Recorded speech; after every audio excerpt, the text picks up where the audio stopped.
All right, let's do it then. So, Ecclesiastes 3, verse 2 says, verses 1 and 2 says, "For everything there is a season, and a time for every matter under heaven, a time to be born, and a time to die." Ecclesiastes 7, verse 2 says, "It's better to go to the house of mourning than to go to the house of feasting. For this is the end of all mankind, and the living will lay it to heart." There's something about a funeral that teaches you a little bit of something about life. One of the lessons of Ecclesiastes that I think we can take from this book as a whole is that until we really understand death, it's going to be hard to understand life. I thought about canceling foundations today. This last Friday, my family and I were at a funeral for my wife's maternal grandmother. She passed away about a week ago. And then right now, the rest of my family is down in Pella, gathering with my wife's dad's side of the family, because on Monday, we'll have another funeral for her other grandmother. And while we were driving down, my wife, who, if you've seen her, she's quite pregnant, she said to me, "Just so you know, I've been feeling some things, so we might need to be ready. There's a time to be born and a time to die." If I was doing a different book this weekend, if I was doing something else, I probably would have canceled it.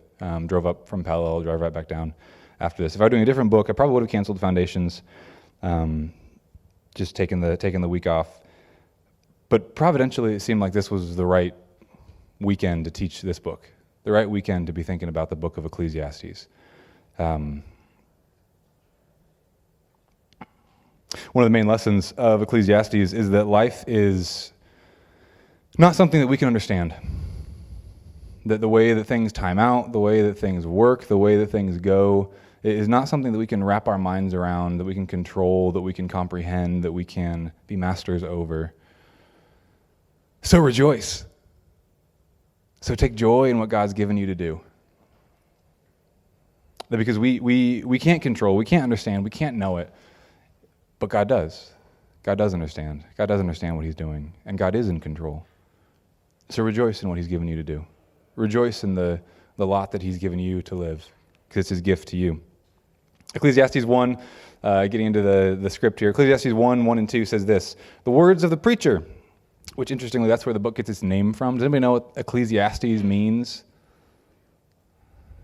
Anything? What's that? Something about the church. That's a good guess. It's wrong though, but it's a really good guess. No, because he's right. Ecclesia is the Greek word for church, and so yeah, so something about the church that totally makes sense. But it's the Greek word for church, but because it means the called out ones, right, or the assembly. And so the word preacher there is the Hebrew kohelet, which basically means the assembler or the caller or the preacher, right? So it's the one who assembles things. And so, what's that? That's what he said. What I said is what you told me when I asked you about that. I thought you said something about the church. What? Yeah, because like the assembly, it's like the church. We assemble. Sure, that's right. Okay, he's right. That's fine. He's a little bit of bait and switch. Yeah. So it comes from basically like a lot of Hebrew books get their name from the first word in the book, and so basically the words of the preacher comes from the Greek that just says Ecclesiastes. Anyways, we don't need to dig into that. We got more important stuff to talk about. Son of David, King of Jerusalem, vanity of vanities, says the preacher. Vanity of vanities, all is vanity. We are excited for a good, really uplifting book here. Vanity of vanities. Okay, your first blank there, contentment. Contentment in the fear of God. Life is much more complicated than we make it out to be, and obedience is usually far more simple than we make it out to be. Don't make your interpretation of your life too simple. Don't make obedience too complicated. Don't make obedience too complicated. This is the message of Ecclesiastes. So the key controlling passages, really there's two, one in the beginning and one at the end. One gives you kind of the lesson of the book. What's kind of the thing that you're supposed to learn from Ecclesiastes? And the other one gives you the application. What's kind of summing it all up, what am I supposed to do with this? So if you have your Bible with you, it'll be helpful to turn to Ecclesiastes, try to follow along. I'm going to try to read a good handful of verses later on, but I have these first couple ones printed there for you. Ecclesiastes 2, 24 through 26. There's nothing better for a person than that he should eat and drink and find. So this passage comes right after basically 2 chapters of finding everything to be empty. This is not satisfying. This is not satisfying. This is not satisfying. There's nothing better, all that summed up, there's nothing better for a person than that he should eat and drink and find enjoyment in his toil. That he should find enjoyment in his toil. This also I saw is from the hand of God. For apart from him, who can eat or who can have enjoyment? For to the one who pleases him, God has given wisdom and knowledge and joy, but to the sinner he has given the business of gathering and collecting, only to give to one who pleases God. This also is vanity and a striving after the wind. Okay, a little bit of a translational nuance that might be helpful to note. It's one of those things where I think you can get the same point whichever way this lands, but I think it's just interesting to note. So that first line, there is nothing better for a person than that he should eat and drink. Probably a more strict translation would read something like, there is no good in a person that he should eat and drink and find enjoyment in his toil. So the way it's rendered in English in this version sets it up as kind of a comparative, right? The best thing that you can do is to eat and drink and find enjoyment in your toil. But in Hebrew, there's no comparative. It's just there's no good for a person that he should eat and drink and find enjoyment. What might that suggest? Basically, that there's nothing kind of inherent in us to give us the power to enjoy the things that God gives us. That there's nothing inherent in us. There's nothing in us that can actually make us enjoy the things that God has given us. Therefore, this is from the hand of God. This also I saw is from the hand of God. Basically on our own power, we have no power to enjoy the good things that God gives us. In our own power, we'll have plenty of food, an objectively good job or good work, and we'll still be discontent. We'll still be ungrateful. All of the pleasures of the world, if God doesn't give us the power to enjoy them, will lead us in discontent. Will leave us empty. Good circumstances are a gift from God, but so is the power to actually be content, to actually enjoy the good circumstances. Discontentment, grumbling, is first and foremost a spiritual disability. So the rest of the passage makes the same point, right? So you notice that for apart from, this also I saw is from the hand of God, for apart from him, who can eat or who can have enjoyment? So both having food on the table is a gift from God, and actually being content in the things that God has given you is a gift from God. And then you see what happens to the sinner. But to the sinner, he's given the business of gathering and collecting only to give to the one who pleases God. So he still has the work. He still has the kind of objective circumstances on the outside, and yet no power to enjoy it. No power to actually enjoy it. So wisdom recognizes that nothing in life, in and of itself, will give enjoyment, will give meaning, will give satisfaction. But beyond that, even if it could, there's nothing inherent in us that could allow us to actually find satisfaction in these things.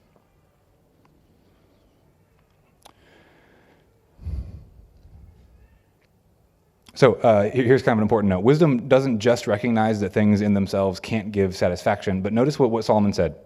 He says it's still good, or the goal here is to eat and drink and find enjoyment in your toil. So wisdom, God-given, gratitude-shaped wisdom, still doesn't have contempt for what we could call these earthly pleasures, these earthly good things. God-given gratitude, God-given wisdom isn't looking for enjoyment apart from food and drink and work and family and all the rest. But God-given gratitude, this wisdom that Solomon is talking about, this God-given gratitude-shaped wisdom is being given the spiritual gift of actually finding enjoyment, actually finding satisfaction in the good gifts that God has given you. Actually being able to see the good meal with your family in good circumstances and actually be satisfied in that as a gift from God's hand. So that's kind of the main lesson.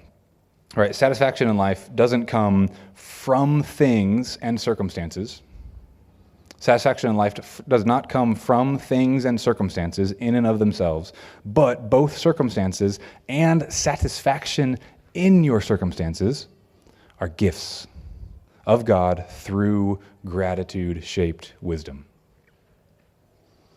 So that's the lesson. Then the application, Ecclesiastes 12, verse 13. I think it's the second to last or third to last verse in the book. The end of the matter. All has been heard. Fear God and keep his commandments, for this is the whole duty of man. This is the whole duty of man. After all of this, can't understand that, can't understand this, can't understand that. What does he say? At the end of it all, fear God. Live life the way he's commanded you to. Don't make it too complicated. And this is why this fits in so well with the rest of the wisdom literature. Proverbs 9, verse 10. The fear of the Lord is the beginning of wisdom, and the knowledge of the Holy One is insight. And even Job 28:28, saw this last week. Behold, the fear of the Lord, that is wisdom. And to turn away from evil is understanding. Don't make things too complicated. Don't make life too simple. So, and a part of this, a part of what Ecclesiastes is doing is basically rebuking our pride. Rebuking the pride in us that wants to say, I can be the master of my life. And we do this in two ways that Ecclesiastes pushes against. We do it by trying to make our understanding of life too simple, by trying to wrap our minds around things and trying to give a comprehensive explanation for our circumstances. That's one way that we kind of try to take our lives into our own hands and be the masters of our own lives. But on the other side, pride wants to make obedience too complicated and to try to kind of nuance things to death until we just kind of don't do what we're told to do, to make what God actually calls of us too complicated. But what Ecclesiastes is trying to tell us to do is stop trying to wrap your mind around your life. It is far too complex. You do not know what God is doing. And yet don't make your actual obedience too complicated. You're not the master of your own life. You don't, this is your next blank, understand it, and you aren't in control. But that's good news. If you have peace with God through Jesus Christ, then you can receive everything from God's hand as a good gift from one who does understand it and who is in control. Here's a quote from Tom Schreiner. He says, the message of the book of Ecclesiastes, then, is not that life is ultimately absurd and meaningless. Reverence, he says, for God is the primary responsibility of human beings, and whether or not one obeys God's commands does make a difference. The preacher presents a sovereign, predetermining God who acts in ways fully calculated, yet not calculable. Since God is sovereign and wise, human beings must stand in awe of him and obey him. Right? God is sovereign. He knows what he's doing. And yet we can't understand it. We cannot understand it. So there's a common kind of bad take on Ecclesiastes. This is what Tom Schreiner calls the kind of the despairing interpretation. Basically, this bad take is that Ecclesiastes is an exposition of why everything doesn't matter, and so we should just kind of ignore life as it's lived and just kind of only focus on God in abstraction from life. Right? It's this basically Christian Buddhism. That's bad. So two ditches that we need to avoid, and both are perennial temptations of the human heart. Hedonism and Gnosticism. Hedonism and Gnosticism. Who can anybody explain what either of those are? What's hedonism? Jack. Yeah, just kind of trying to get pleasure from the things you can find around you. What's Gnosticism? Josh. Yeah. Yeah, that's right. It's basically this picture of there's two dueling principles, both equally matched, right? There's God and there's the devil, and they're basically in parity. And creation, material things, is of the devil, is of the bad spirit, and everything that is good is non-material, right? Creation around you, bad. Spiritual things, good. That's Gnosticism. You can think of it as worldliness and kind of this abstracted otherworldliness with no concern for the things of this world. And these are both common temptations down through human history. Ecclesiastes helps us avoid both. So hedonism basically says that the best satisfaction that we can find will be found in worldly goods. Right? There's nothing else, there's nothing better, so just kind of get as much dopamine hits as you can before you die. What else is there to do, right? But then on the other side, kind of this Gnosticism says that true satisfaction comes from spiritual goods, so the more we ignore temporal things and focus on spiritual things, the happier we'll be. Think Buddhism, again. Just kind of ignoring physical reality around, just kind of ignoring life as it's actually lived. Ecclesiastes cuts against both of those. On the one hand, worldly goods in and of themselves are vain and empty. They are filled with nothing. They taste like ash. They overpromise and underdeliver every time. On the other hand, God's created things are good and to be enjoyed. The good things of the world were not created by some evil demiurge trying to oppose the spiritual good. So Ecclesiastes, it does kind of two things. And the first couple chapters, it does a couple of things. First, Ecclesiastes hollows out worldly goods. Right, and it shows you everything that you're kind of looking for, work, pleasure. He goes through this whole list, I'll get into it later. But everything that you're looking to, that you're going to say, if I can have that, that will satisfy me. Solomon says, baloney. I've had that times 100. That is not going to satisfy you. That is empty in and of itself. No satisfaction inherent in them. But then, so Ecclesiastes hollows out worldly goods, but then Ecclesiastes fills up worldly goods with gratitude. With gratitude. They themselves can be deeply enjoyed when they are enjoyed as gifts. In themselves, they're meaningless. As gifts, they're richly meaningful. So we get into the mystery of contentment. Contentment is both a spiritual gift that comes when God gives gratitude. This is why gratitude, contentment are spiritual things. Ingratitude, discontentment are spiritual disabilities. But contentment is also a habit of thinking that flows from the fear of God and a high view of God's providence. And a high view of God's providence. I think even in that, there's kind of a reinforcement of that lesson of Ecclesiastes, that he says enjoyment and contentment are spiritual gifts given sovereignly by God alone. But then he doesn't kind of abstract that away from earthly realities. He then gives you 12 chapters of how to understand that. He then actually has you to think about it, understand God's sovereignty, understand God's providence to help you have gratitude. So a couple of just interpretive issues to be aware of. So one of them is, what exactly does Solomon mean by vanity? Depending on what that word means, that's going to determine what this book means. I think the book, there's probably a footnote in your Bible that says, I think vanity is used in this book something like 43 times. Right, so it's a very key word for understanding this book. And interestingly, I don't think it's ever used in the rest of the Bible, which is pretty much the only source of ancient Hebrew that we have. So it's kind of like, what does it mean, right? That word is key to understanding Ecclesiastes, but you kind of have to understand what Ecclesiastes is saying to really understand what that word means. So here we are. So it's a complex question. Interestingly, kind of the closest parallel we can find to it is that it seems to be kind of a linguistic pointer towards Abel's name. So the Hebrew word there is Hebel, and there's very clear kind of links to the name of Abel from Cain and Abel. And so there's even this kind of suggestive mysteriousness in pointing to Abel, right? Where you see what happens with Cain and Abel. There's a righteous son, there's an unrighteous son. What happens to them? The righteous one gets murdered. Life's like that sometimes. Right, and so there's kind of this just suggestiveness of some of the inscrutableness. So it has overtones of mist, of vapor. Is kind of the most kind of linguistically tight understanding of that. I think vanity, think like it's a mist, it's a vapor, a hologram, an illusion. Think transience, confusion, frustration, enigma. One thing that the first chapter points us to is kind of this like repetition without progress, right? It's like rivers flowing into the sea, and the sea is never full. That's kind of what this word is suggesting to us. So it's not this kind of existential meaninglessness. Think of 20th century kind of existentialism. It's just not that, right? It's closer to I think I have that written for you. It's closer to like kind of being an extra in a movie that we're not really told what scene we're in.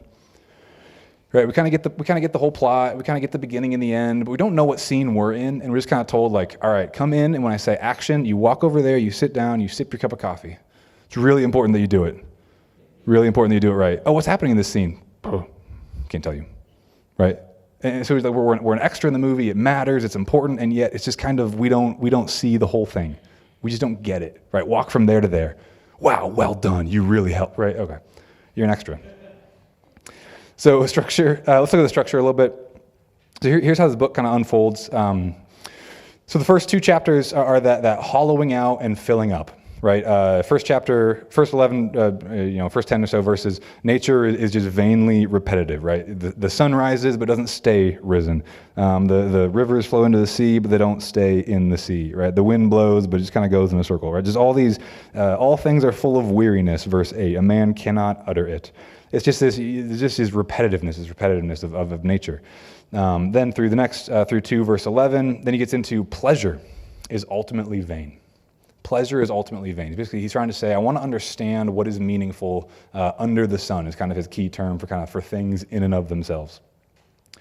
He looks at laughter. He's basically like, if I watched nothing but comedy all day long and never talked to anyone that wasn't funny, and he's like, that's just vain. That's just a waste of time.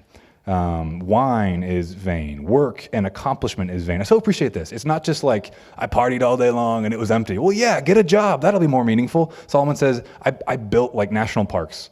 I built an empire and it was empty. And so we look at this and like even work and accomplishment in and of itself is vain. Wealth, vain. Entertainment, vain. Sex, vain. All of it, all these things, Solomon went through the list and said, whatever you're looking for, whatever you're trying to find, I had it more than you could imagine, and it was empty. It was empty. And he says in about 10 verses there, towards the end of the chapter 2, he says, wisdom is still better. The wise man dies, the fool dies, but hey, it's still better to be wise, kind of for some reason. But then he gets to the point, the key verse, right? This is his kind of where if given the emptiness of all of these things in and of themselves, even wisdom in and of itself, given the emptiness of all these things, we get to our key verse. Both substance, the gifts, the things themselves, and satisfaction come from God. All these good things you cannot enjoy unless God gives you power to enjoy them, unless God gives you the gift of contentment in them. Then chapters 3 through 5, Solomon gets into God's comprehensive sovereignty. God's comprehensive sovereignty. One of the reasons that we can actually take things as they come as gifts, as from God, is because they are from God. Is because God is in control of these things. And he addresses actually a lot of objections, a lot of the kind of common objections to God's sovereignty. What about evil rulers? What about hypocrites? What about the fact that the righteous suffer and the wicked prosper? Right? He goes through these objections to God's sovereignty. Anyways, he tackles those objections head on. Then in chapters 6 through 8, kind of applications of God's gifts of contentment, and then 8 through 12, basically kind of obstacles and difficulties. And so that's where you kind of get more into the classical, just kind of wisdom. What do I do in these different circumstances? So that's kind of the structure of the book as a whole. I want to give you a few theological themes, kind of the main points that you need to see in the book of Ecclesiastes, the things that he kind of repeats and repeats and repeats and repeats and repeats. So the first one is the call and gift of contentment. The call and gift of contentment. Now, remember, throughout the wisdom literature, we've kind of been trying to be sensitive to norms and exceptions, right? And so one of the things that's helpful to recognize in this book is that this isn't where God takes up the issue of suffering. This isn't where God takes up the issue of how do I, what do I do in the face of just crushing loss, right? That's Job. We looked at that last week, right? So this is more so kind of the where we're looking at what do we do in the face of kind of normal everyday circumstances, with highs and lows, not just like placid the whole time, but so kind of keep that in mind. Don't try to oversimplify even the book of Ecclesiastes. So the call and gift of contentment. We saw chapter 2, verse 24 and 25. Nothing better for a person. He should eat and drink, find enjoyment in his toil. This also I saw is from the hand of God. This is where you'll want to be following along. I'm just going to try to read some of these verses for you in your Bible, if you have your Bible with you. Ecclesiastes 3, 12 through 13. I perceive that there is nothing better for them than to be joyful and to do good as long as they live. And so there is the comparative better than, right? And so there is the comparative better than in that situation, if you remember back to that translation issue.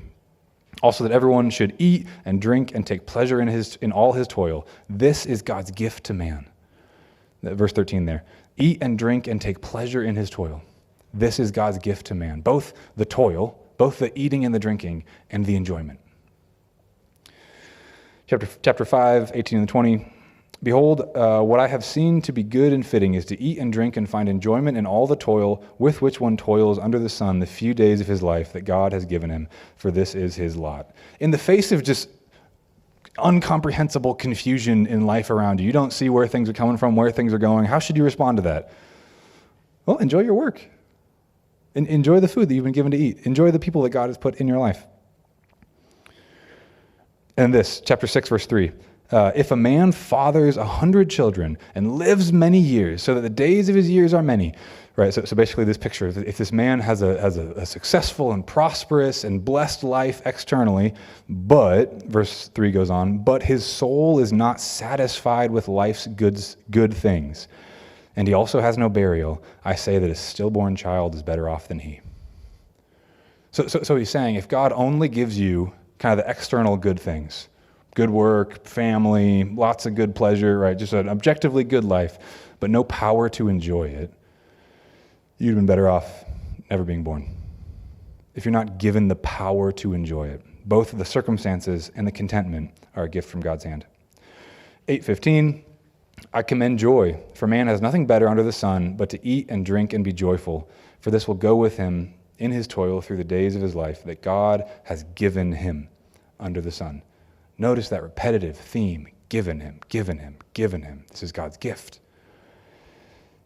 And this is helpful. Chapter 9, 7 through 10. Go, eat your bread with joy and drink your wine with a merry heart, for God has already approved what you do.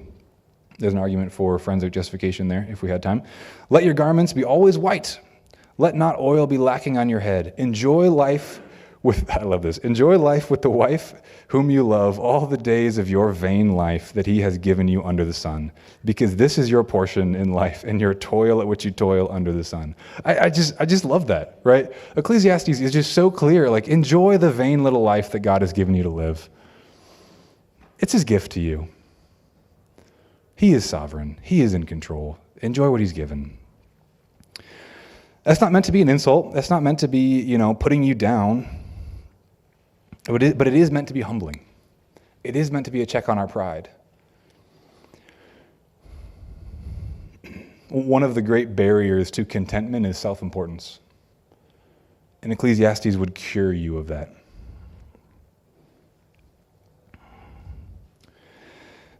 Okay, you can look up the others on the way. I found this these quotes in this book that somebody pointed me to that were just really spot on for this. So this is Thomas Traherne. He just has like a collection of thoughts called The Centuries. And this is a guy who he was from, I think, the 18th century. C.S. Lewis really liked this guy. So here is something that he says just about life. Can any ingratitude be more damned than that which is fed by benefits? Can any ingratitude be more damned than that which is fed by the good things that God has given you? Or folly greater than that which bereaveth us of infinite treasures? They despise them merely because they have them, and invent ways to make themselves miserable in the presence of riches. There's a sickness in us where we long for something. That's going to make me happy. That's going to make me happy. That's going to make me happy. And as soon as we get it, we have contempt for it. We despise it because now we have it. And we're still not happy. Traherne, in a different place, says, "For there is a disease in him who despiseth present mercies, who despises the good things that God has given you, the present mercies in your life, which till it be cured," this is so helpful, there's this disease, "which till it be cured, he can never be happy. He esteemeth nothing that he has, but is ever gaping after more." This is really important. "Which, when he has, he will despise in like manner." So all the things that you have now, you find no satisfaction in them. And then you're constantly longing after the thing that you want. And then when you get that thing, you despise it. Because now you're longing after the next thing. This is a disease that only God can cure. Okay, God's sovereignty, the next big theme. Chapter 3, verse, I read 1 and 2 earlier, but this is, for everything there's a season, a time for every matter under heaven, a time to be born, a time to die, a time to plant, a time to pluck up what is planted, right? Everything, there's a season for everything, and it's important. This is an observation, this is a statement, this isn't a command. This isn't an instruction for us, this is an illustration of how God orders our days. He gets into this a couple verses after, in verse 11, 3 verse 11. He, God, has made everything beautiful in its time. Has made everything beautiful in its time. So all of these things, and not all of these are fun and pleasant, right? There's a time to die and a time to be born, a time to weep and a time to laugh, a time to mourn, a time to dance. All of these things. A time for love and a time to hate, a time for war and a time for peace. All of these things, God has made beautiful in their time. In God's sovereign hand, beauty is the end result. God has made them beautiful in his time. Also, he has put eternity into man's heart. This is important, yet so that he cannot find out what God has done from the beginning to the end. The classic illustration of this is kind of looking at the backside of a tapestry, right? Which is just kind of a mangled mess of cords and strings and colors, and it's meaningless and it's ugly, but you turn it around and it's beautiful. All of life, we're only ever given to see the backside. We're only ever given to see kind of the chaotic mess from this angle. We don't get the inside scoop on how it all hangs together, but we are told that God has made it all beautiful in its time. Contentment comes from knowing both of those things. God is in control. I can't understand it. I can't understand it. You can look at the rest of those on your time. Make similar points as what he just said. The next one, the importance of the fear of God. Chapter 5, verse 7, "For when dreams increase and words grow many, there is vanity, but God is the one you must fear." 8, verse 12, "Though a sinner does evil 100 times and prolongs his life, yet I know that it will be well with those who fear God, because they fear before him." Right, so it's addressing that question. What about the fact that, horrible, horrible people prosper, do well, die in their old age with an honorable funeral?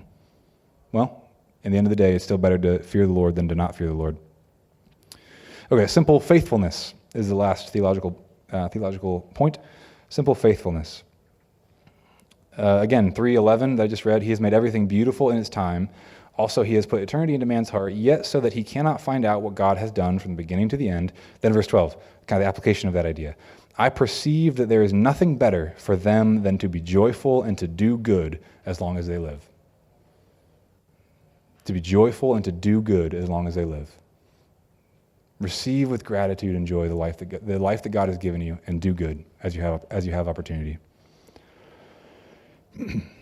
Chapter 9, verse 10, "Whatever your hand finds to do, do it with your might, for there is no work or thought or knowledge or wisdom in Sheol to which you are going." Right, so whatever kind of work God has given you to do, whatever lies in front of you, do that thing with all your might. Chapter 11, verses 5 and 6, "As you do not know the way the Spirit comes to the bones in the womb of a woman with child, so you do not know the work of God who makes everything." Right, you cannot understand what God is doing. And then application of that point. "In the morning sow your seed, and at evening withhold not your hand, for you do not know which will prosper, this or that, or whether both alike will be good." Right, so he's saying, God is in control of everything. You can't understand everything, so just do the work that's in front of you.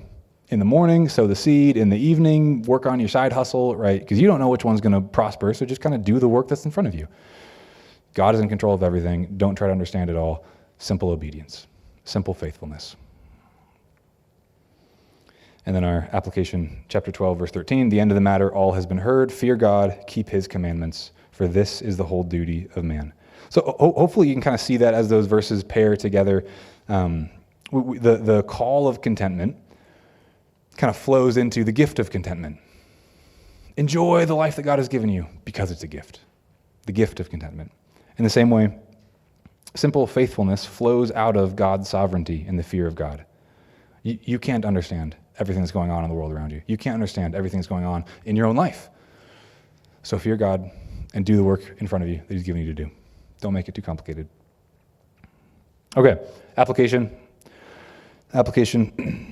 Be humble enough to live a simple life with gratitude and contentment. With gratitude and contentment. You are not master and maker, but creature and receiver. A more interesting life will only be satisfying if God gives you the gift of gratitude. Lots of interesting people have no power to enjoy their life.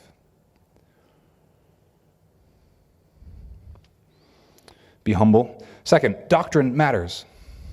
Doctrine matters. Your contentment will always be limited by your view of God's sovereignty. If your life is random, or basically just kind of up to you, then you can only be happy when things are turning out just the way that you want them to. If God is in control, then you can receive even the disappointments with gratitude and contentment. With gratitude and contentment. Be humble. Doctrine matters. Mental habits matter. Mental habits matter. Again, we don't want to be, even in thinking about contentment, we don't want to be kind of theoretical Christian Buddhists. Mental habits matter. Actually disciplining your mind matters. Rejoice in the work God has given you to do. So take mastery over your thoughts. Take captive your thoughts to the Lordship of Jesus Christ. This work that he's given me to do is not a burden. It's not a punishment. It's not grinding drudgery. This is the gift of God for me to do. So students, do your homework with that mindset. This is God's gift to you, not a weird checkbox you have to check to get onto the real things in life. Take your work seriously. This now is the work that God has given you to do. That's the same for the rest of us. Okay, that's what I have for you. So again, we're out of time. Glad we started a little bit early. So Ecclesiastes, this is a sweet book. I'll just give a little bit of a personal plug before wrapping up here. I'll let you read the discussion questions. Take them you can stick around, discuss them if you choose to.